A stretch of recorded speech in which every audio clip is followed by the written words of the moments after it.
CIA Director J. William Burns visiting Kenya is indirectly a threat to say that, look here, we have you in our hands, so you do what we want.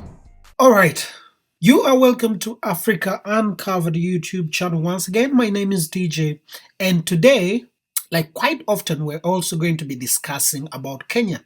Yes, you see, when you are a newsmaker in the region, when you are a center of attraction in the region, we discuss about you. Yes, so today we're going to again be discussing about Kenya. Rather, we have a working title, USA to use Kenya to sabotage the efforts of BRICS in the region. Yes, USA to use Kenya to sabotage BRICS efforts in the region. Do you know that the CIA director was recently in Kenya, had discussions with William Ruto? That's what we're going to be looking at today on Africa Uncovered. So sit down, relax, and here we go.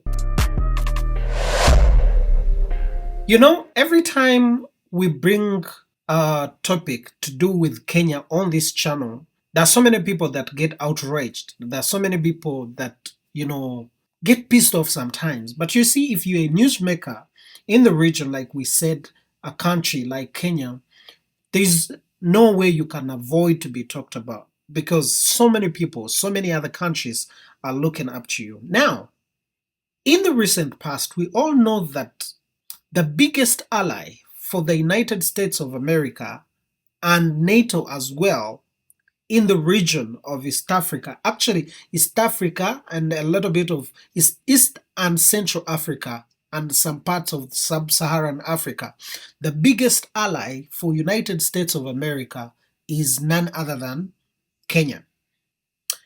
And NATO has made it a point to actually go ahead and make Kenya a non-NATO ally in the region, meaning he literally shares a very big percentage of all the benefits that NATO countries benefit, or NATO members of the NATO are able to benefit being the members of the NATO. A non-ally member of the NATO, who is Kenya in this case in the region, shares a chunk of those benefits. So you're basically a very, very big friend to the NATO. And that is basically the United States of America. We know that. Much as there is France in there, there is UK, but US is literally like the father of NATO. So there are so many things that have been happening in Kenya since independence, by the way. This did not start yesterday. Kenya being an ally of the United States of America has been for so long through different presidents before. So when Dr. William Ruto became the president of Kenya 2 years ago, he found the status quo the way it is.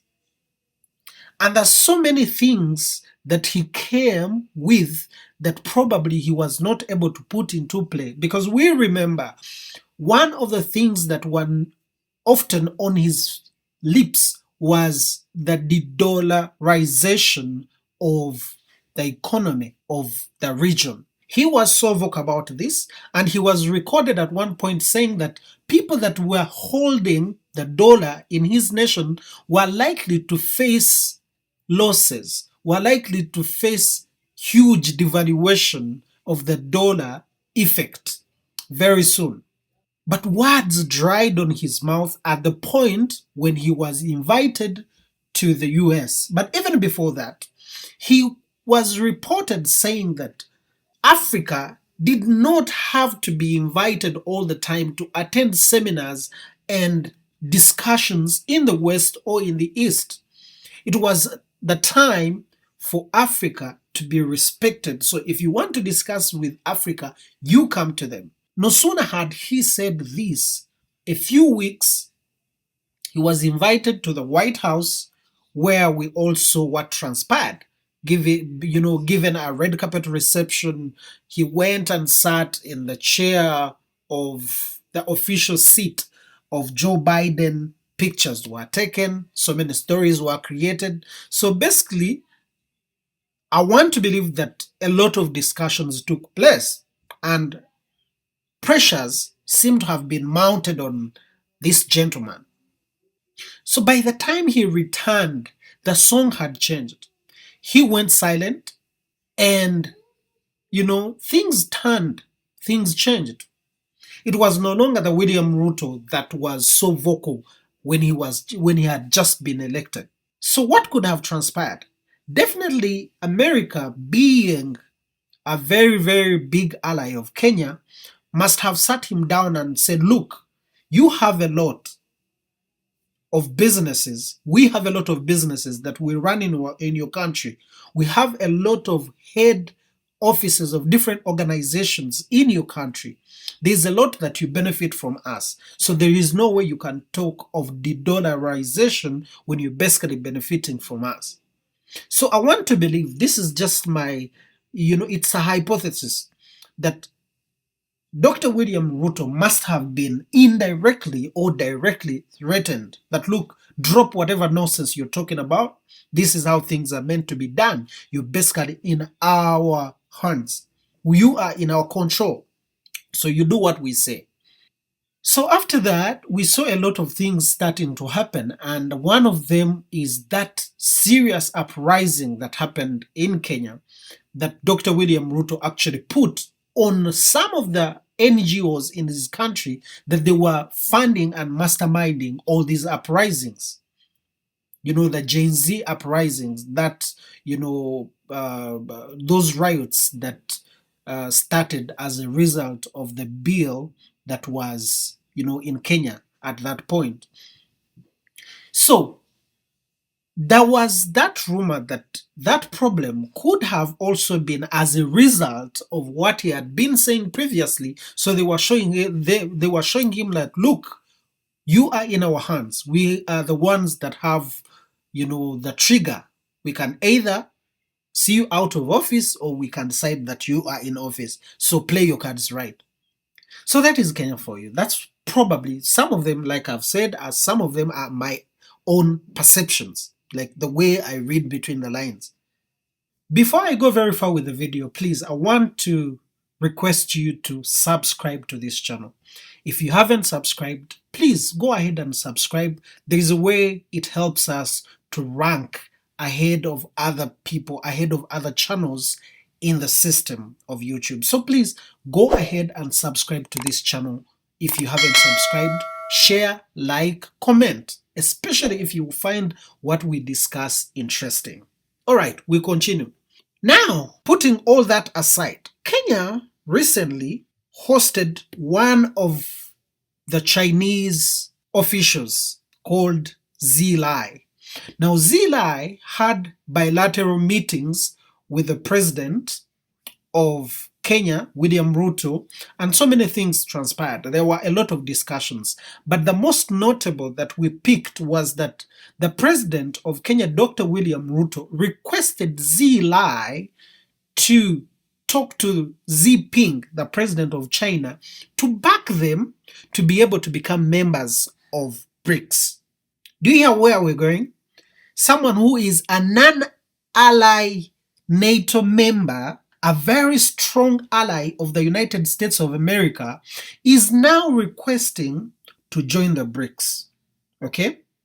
So, during that discussion, Dr. William Ruto used that opportunity to request this gentleman, Zilai, to talk to Xi Jinping, or the president of China, to back them such that they could become members of the BRICS. And we, had to do a video about that. When you check our previous video, we were discussing it. However, in a different angle, where we said Kenya is requesting or is trying to negotiate its way into becoming a member of the BRICS. And it really raised so many questions. How can someone who is a strong ally of the United States of America request to become a BRICS member? It really begged so many people's understanding. But that was it. Now, in a short spell, Kenya, or Dr. William Ruto, hosted the chief of CIA, the director of CIA, okay? Someone who controls the entire CIA, or the investigative wing of the United States of America. So the meeting took place in Kenya and so many things were discussed, okay?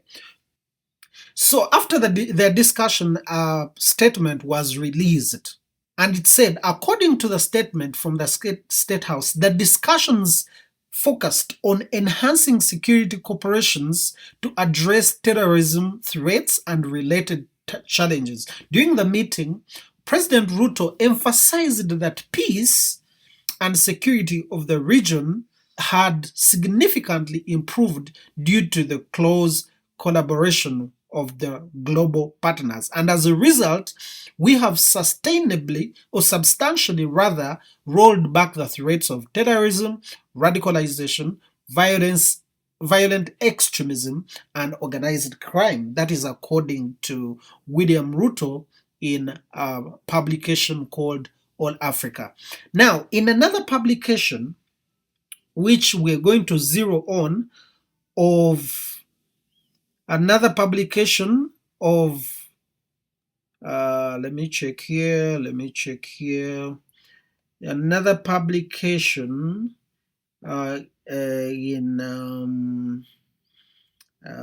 okay, another publication was, oh my god, why can't I say this? Where are you?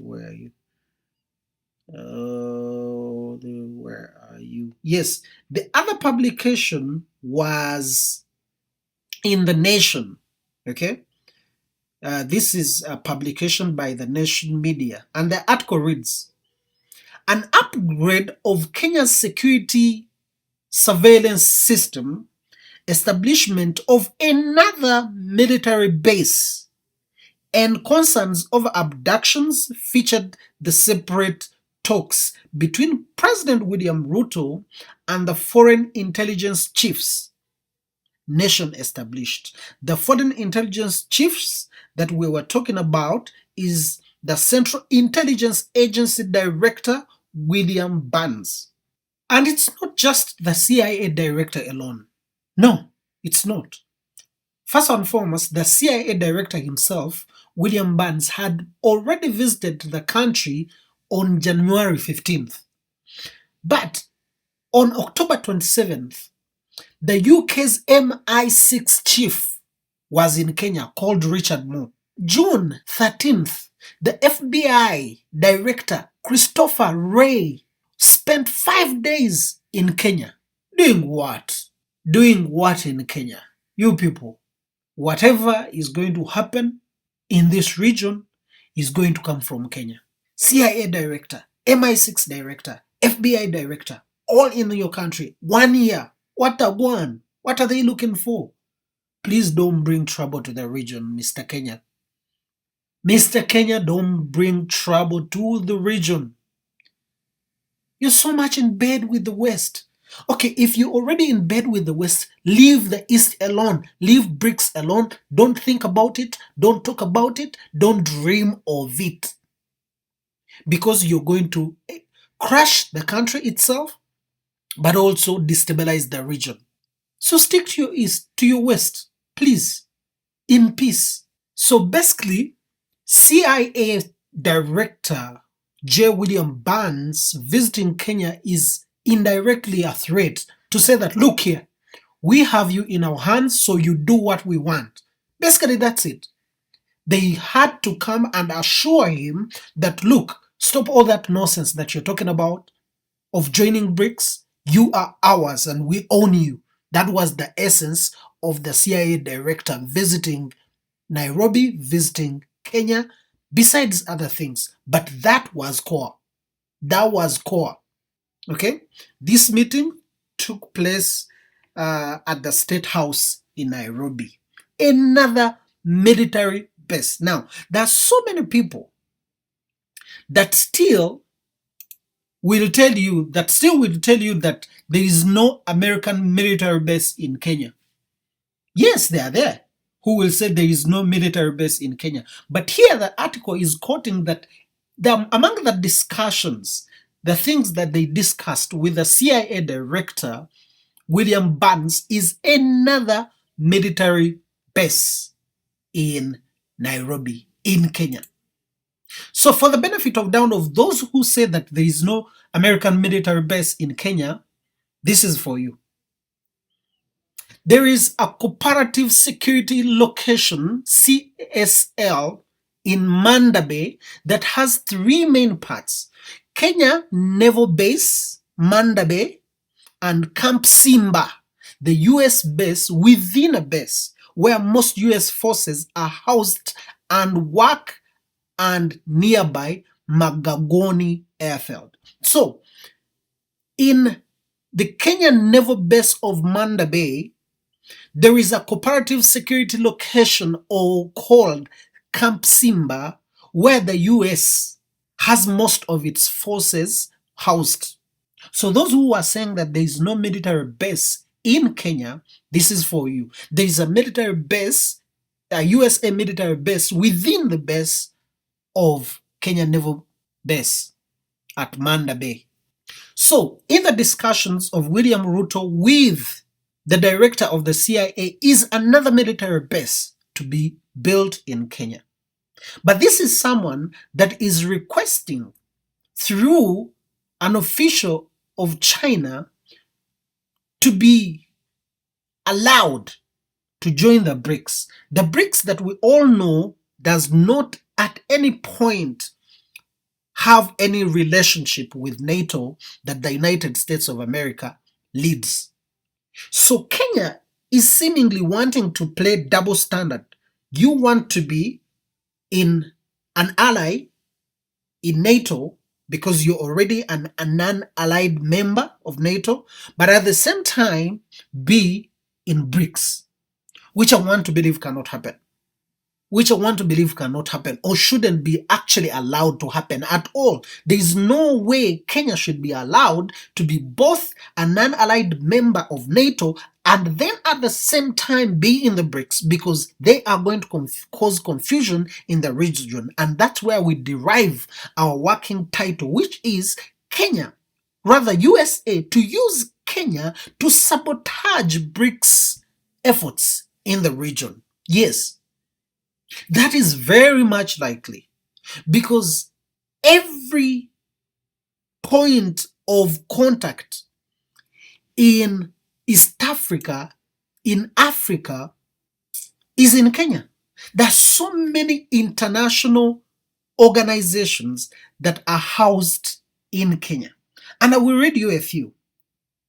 Both actually companies and organizations. One, Hill International. The offices are in Kenya. Intel Corporation, offices are in Kenya. IMF, offices are in Kenya.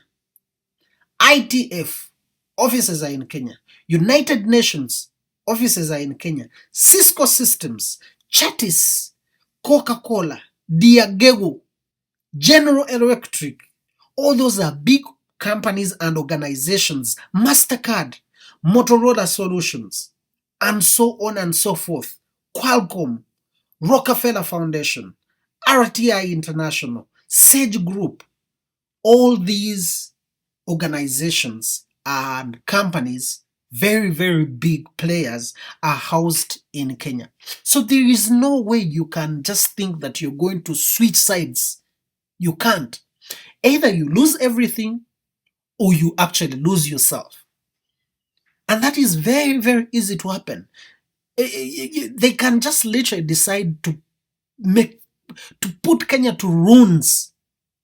Either they remove you as the president if you become big-headed, or there will be insurgencies in Kenya like we've seen it everywhere else.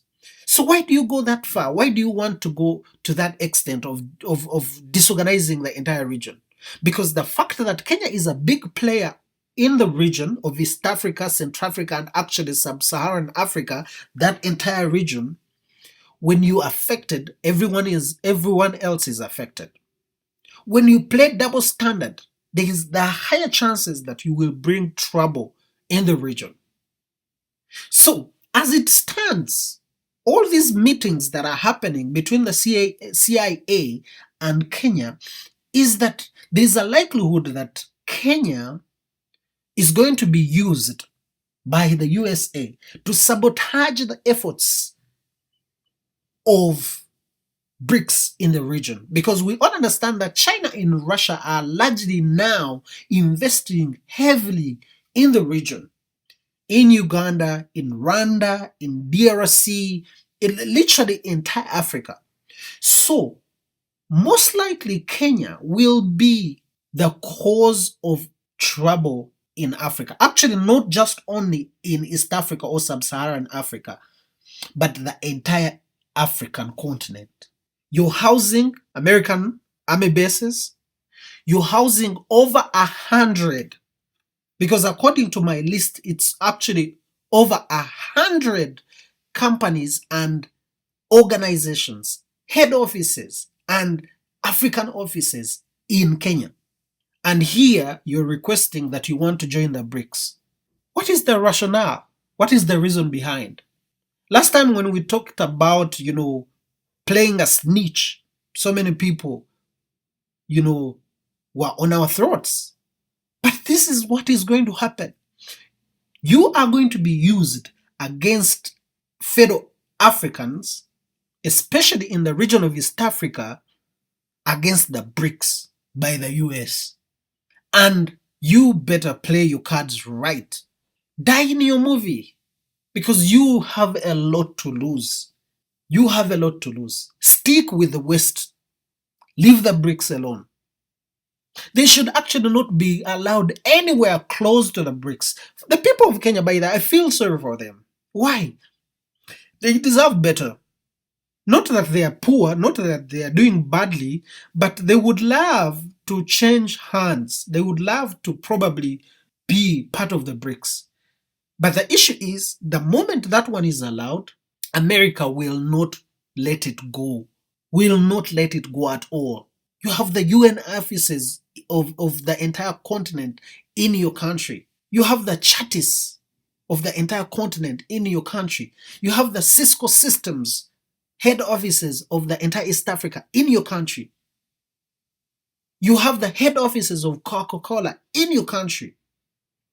You have Hill International for the Sub-Saharan Africa in your country, IMF, Intel Corporation, and you think they can just let you go? No way. Don't bring us trouble, man. Don't bring us trouble. Stay with NATO. Stay as a non-allied member of NATO. Leave BRICS alone. Don't bring us trouble. I sometimes also feel sorry for Ruto. Why? This guy inherited all this. He doesn't even, because in hearts of hearts, by the way, Ruto would love to be in BRICS. Like ASAP, like tomorrow. That's why probably he's requesting. Not knowing that at the back of everything, there is someone who is holding your hands at the back. Like you're going nowhere. So sometimes I feel sorry for him, because he inherited all this through a number of presidents who made Kenya a stop center for the United States of America. Now that they're in that bondage, they cannot leave it. So stay there. Don't cause trouble for the continent. Don't cause trouble for the region, because we stand to lose a lot. Conflicts, unending uprisings, overthrow of governments, so many things that would happen if you played otherwise. So you have to stay on the script that you've been given. But that script will end up bringing problems to Kenya itself, but also to the region. So that's what I thought we would discuss today on Africa Uncovered YouTube channel. Please, if you haven't subscribed, go ahead and subscribe to this channel. Tell a friend to tell a friend that we actually have some important things to discuss. So like, share, comment, and like. From me to you, I am TJ. Adios.